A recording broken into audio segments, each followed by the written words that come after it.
Hi friend, welcome to PLC. हम लोग function के टाइप को देख रहे थे। ठीक है, पिछले वीडियो में हम लोग जो भी लाइब्रेरी फंक्शन है उसको देखे थे। अब इस वीडियो में हम लोग यूजर डिफाइंड फंक्शन देखेंगे। ठीक है, तो यूजर डिफाइंड फंक्शन से ही पता चलता है, नाम से ही पता चलता है कि यूजर बनाता है इसको। यूजर डिफाइंड फंक्शन को कौन कौन बनाता है? यूजर। तो आइए हम लोग एक फंक्शन पहले बनाएंगे। ठीक है, छोटा सा एक फंक्शन बनाएंगे और फिर फंक्शन से जुड़े हुए सारी बातों को वहीं पे समझेंगे। ठीक है, तो एक फंक्शन बनाने के लिए हम लोग क्या करते हैं, थोड़ा सा इधर जगह लेते हैं साइड में और क्या करते हैं, मेन फंक्शन तो होगा ही। मेन फंक्शन एकदम अनिवार्य है। ठीक है, मेन फंक्शन ही एक ऐसा फंक्शन है जो जिसके बिना कोई प्रोग्राम पॉसिबल नहीं है। तो एक मेन फंक्शन होगा तो हम यहाँ पे क्या लिख देते हैं? Main function. ठीक है, मेन फंक्शन हम यहाँ लगाते हैं वॉइड मेन, कुछ इस तरह करके लिखते हैं और मेन फंक्शन बहुत छोटा बनाते हैं। ठीक है, मेन फंक्शन का बस बॉडी हमने बनाया, इसमें भी कोई कोड नहीं लिखा है। और ये रहा आपका हैश इंक्लूड। ठीक है, तो हमने क्या करा, बस यहाँ पे हैश इंक्लूड आईओ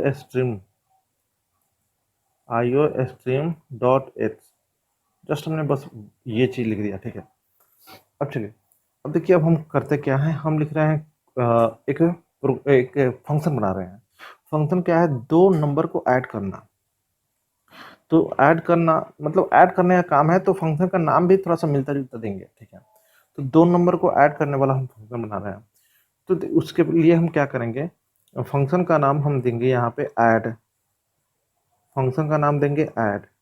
ठीक है, और दो नंबर को ऐड करेगा तो इसको दो नंबर चाहिए, तो इसका पैरेंथेसिस में कुछ इस तरह करके दो वेरिएबल बना देंगे। दो वेरिएबल इंट ए इंट बी मैंने बना दिया और इसको मैंने बंद कर स्टार्ट कर दिया, कर्ली ब्रेसेस स्टार्ट कर दिया। और यहाँ पे हम लिख रहे हैं, एक वेरिएबल बना रहे हैं इंट सी, और c equal to a plus b, और सी आउट यहाँ पे हम कर ले रहे हैं सी आउट सी को मैंने क्या कर दिया, सी आउट कर दिया और ये इसको बंद कर दिया। मतलब मेरा यही छोटा सा फंक्शन है जो ब्लू कलर से आपको दिख रहा है। ये फंक्शन कोई वैल्यू रिटर्न नहीं कर रहा है। तो अगर कोई फंक्शन कोई वैल्यू रिटर्न नहीं करता है तो हम इसके पहले लगा देते हैं वॉइड। क्या लगा देते हैं? वॉइड। तो इसी के लिए देखिए यहाँ पे भी वॉइड लगा हुआ है, क्योंकि मेन फंक्शन भी एक फंक्शन ही है और मेन फंक्शन कुछ रिटर्न नहीं कर रहा है। तो जब मेन फंक्शन कुछ रिटर्न नहीं कर रहा है इसीलिए वॉइड लगा है। बहुत सारे बुक में आप देखते हैं यहाँ पे लिखा रहता है रिटर्न और यहाँ पे जीरो। तो यहाँ से रिटर्न जब आप जीरो करते हैं तो यहाँ पे वॉइड को काट के आप इंट देखते होंगे, वहाँ पे इंट लिखा रहता है। तो ये चीज़ अभी हम नहीं करेंगे, तो इसी के लिए बाकी ये रिटर्न हम इसमें से हटा देते हैं। ठीक है, चलिए, अब जो काम हमें यहाँ पे समझना है उस चीज़ को समझते हैं। अभी हमने क्या किया, एक फंक्शन को बनाया। तो जब अब ये जो फंक्शन बना है तो इसको आप इस्तेमाल कीजिएगा ना, इसका तो यूज कीजिएगा ना फंक्शन को। आखिर आपने फंक्शन बनाया क्यों? तो फंक्शन को यूज करने के लिए फंक्शन को कॉल किया जाता है। तो फंक्शन को आप कॉल कीजिएगा, फंक्शन को आप क्या कीजिएगा? कॉल। तो कॉल करने का तरीका क्या है? आपको फंक्शन को उसके नाम से बुलाइएगा, तो ये हो गया ऐड, और उसको वैल्यू दीजिएगा ना।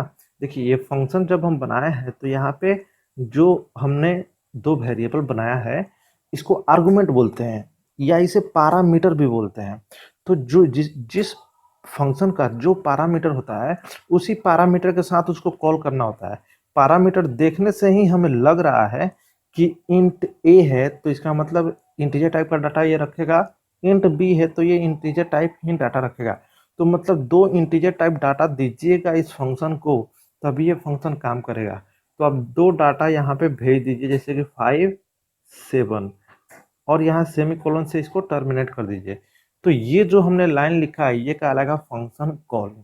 ये क्या कहलाएगा? Function calling. तो हमने क्या किया, एक फंक्शन बनाया और मेन फंक्शन में उस फंक्शन को हमने कॉल किया।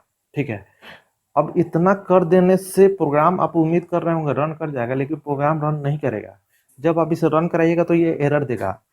कंपाइलर बोलता है कि जो फंक्शन तुमने बनाया है उसको डिक्लेयर भी करो, उसको डिक्लेयर भी करो। कंट्रोल आएगा ऊपर से, मेन फंक्शन को पढ़ेगा। आपको पता है मेन फंक्शन से एग्जीक्यूशन शुरू होता है। वो मेन फंक्शन से जब एग्जीक्यूशन शुरू करेगा तो देखेगा अरे ये ऐड नाम का क्या है, ये हमको पहले बताया है नहीं गया कि ऐड क्या है।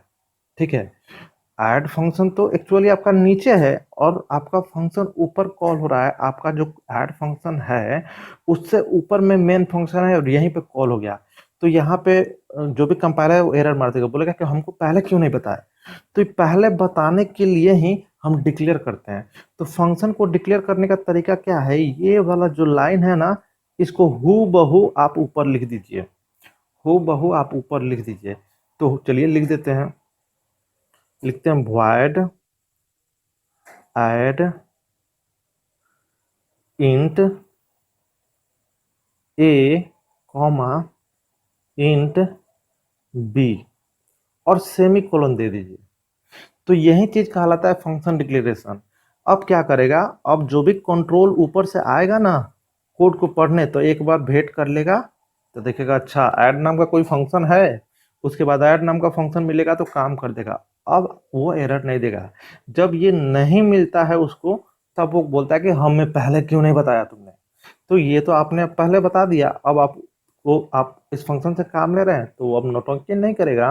अब वो आकर आराम से इस फंक्शन में घुसेगा और जो भी कोड है सारे कोड को एग्जीक्यूट करेगा और आपको आउटपुट दे देगा। तो यही फंडा है फंक्शन का। तो आइए अब टर्म समझते हैं, अब टर्म समझते हैं फंक्शन से जुड़ी हुई।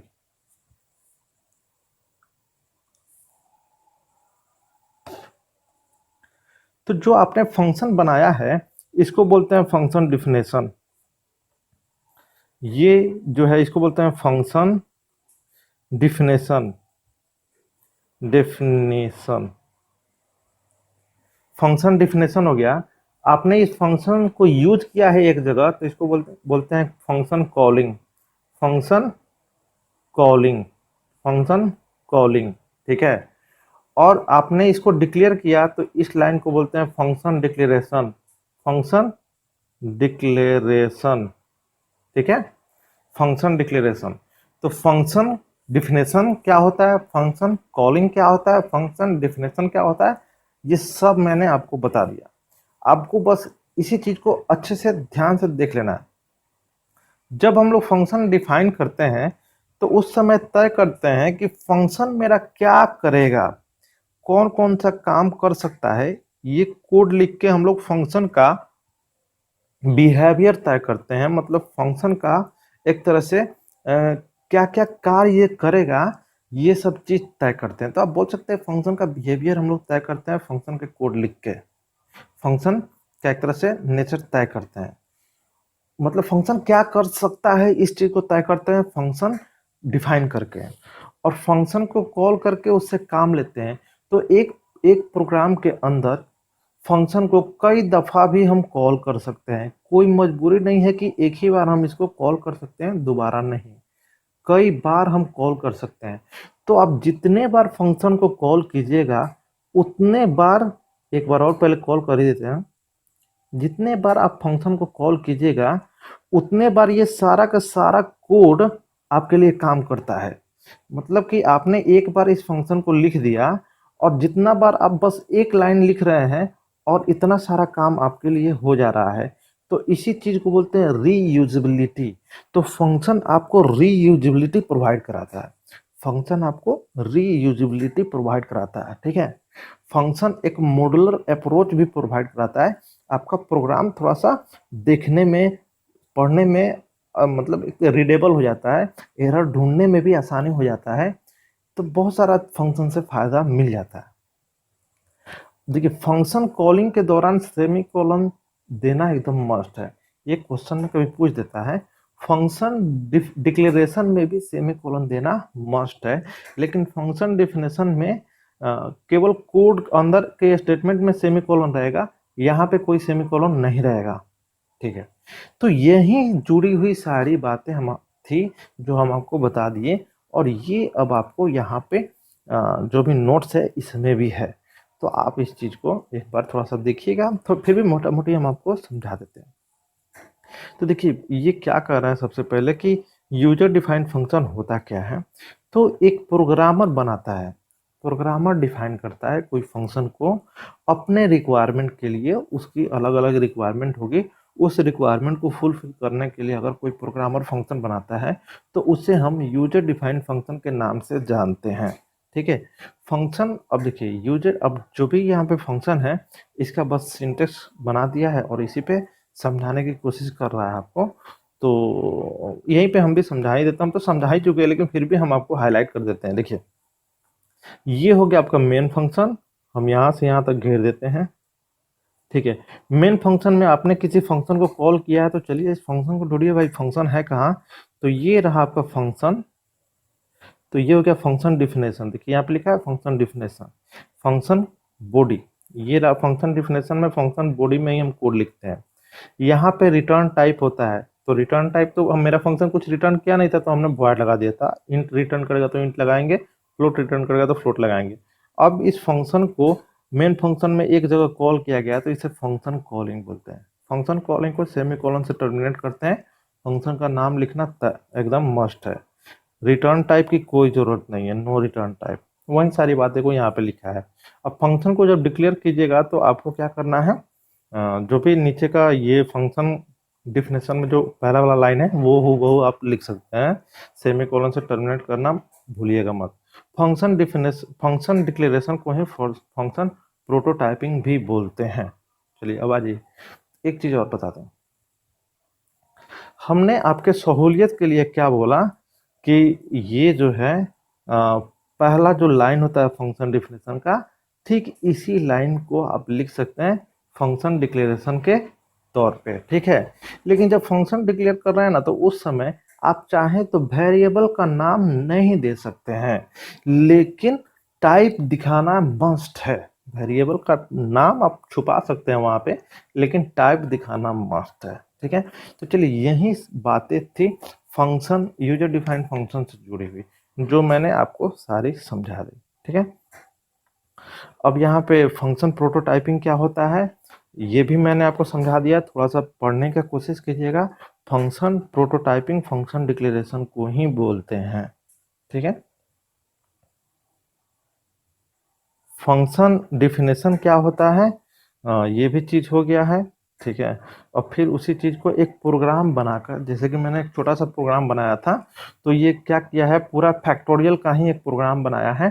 फिर उसको समझाने की कोशिश कर रहा है कि ये लोकल वेरिएबल, ये ग्लोबल वेरिएबल, ये आर्गुमेंट, ये इसी तरह से बोल रहा है। ठीक है।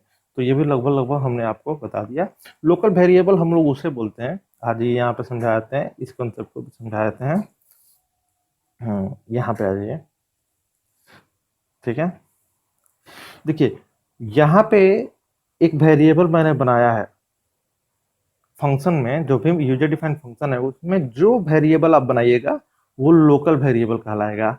ये दोनों भी वेरिएबल इसी फंक्शन के बॉडी का हिस्सा है, तो ये भी लोकल वेरिएबल ही कहलाएगा। ठीक है। लोकल वेरिएबल मेन फंक्शन में अगर कोई वेरिएबल बनाए रहते आप तो वो भी लोकल वेरिएबल भी कहलाता। लेकिन मेन फंक्शन के ऊपर आपने कोई वेरिएबल बनाया है, या कोई भी फंक्शन के बाहर, कोई भी फंक्शन के बाहर, चाहे मेन फंक्शन के बाहर, चाहे यूजर डिफाइंड फंक्शन के बाहर, कहीं पे भी अगर आपने कोई वेरिएबल बनाया है तो उसे ग्लोबल वेरिएबल बोलते हैं, उसे ग्लोबल वेरिएबल। तो लोकल वेरिएबल बस उसी उसी बाउंड्री तक सीमित रहता है। लोकल वेरिएबल का स्कोप कहाँ रहता है, वो जिस फंक्शन में आप डिक्लेयर किए हैं उसी फंक्शन तक उसका पावर रहता है, उसके बाहर तक नहीं रहता। ठीक है। लेकिन ग्लोबल वेरिएबल का पूरे प्रोग्राम तक स्कोप रहता है। स्कोप का मतलब पूरे प्रोग्राम में कहीं से भी आप उसको एक्सेस कर सकते हैं। तो लोकल वेरिएबल ग्लोबल वेरिएबल से जुड़ी हुई यही छोटी सी बात थी। ठीक है। उसके बाद फैक्टोरियल का कोड है। देखिए फैक्टोरियल का कोड वगैरह में मत पढ़िएगा, अभी हम लोग प्रोग्रामिंग नहीं सीख रहे हैं। प्रोग्रामिंग सीखिएगा तो एक से बढ़ के एक कोड का कंसेप्ट होता है। अभी आपको बस फैक्ट पे ध्यान रखना है कि किस चीज़ को कैसे लिखते हैं, ज़्यादातर सिंटैक्स पे ध्यान रखिएगा। ठीक है। ज़्यादातर सिंटैक्स पे ध्यान रखिएगा। फंक्शन कॉलिंग भी हम आपको बता दिए, फंक्शन कॉलिंग कैसे करते हैं वो सारी चीज़ें।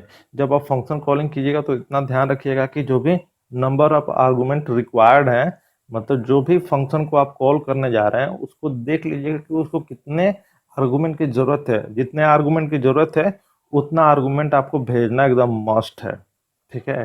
पैरेंथेसिस के अंदर उतना मतलब वेरिएबल या वैल्यू डायरेक्ट दे के आप उसको कॉल कर सकते हैं। चलिए तो इस वीडियो को यहीं ख़त्म करते हैं, मिलते हैं नेक्स्ट वीडियो में, तब तक के लिए थैंक यू। और वीडियो अगर अच्छा लगा तो प्लीज़ थोड़ा सा शेयर कीजिए वीडियो को, और एक दो डिवाइस से भी कोशिश कीजिए, मल्टीपल डिवाइस से सब्सक्राइब करने की, क्योंकि सब्सक्राइबर कम है और थोड़ा सा व्यूअर बेस कम हो जा रहा है, जिसके चलते थोड़ा सा मोटिवेशन गिर जा रहा है। आप लोग थोड़ा सा सपोर्ट कीजिएगा तो मैं भी पूरी तरह से आप लोगों के साथ बना रहूँगा। चलिए मिलते हैं नेक्स्ट वीडियो में, तब तक के लिए थैंक यू।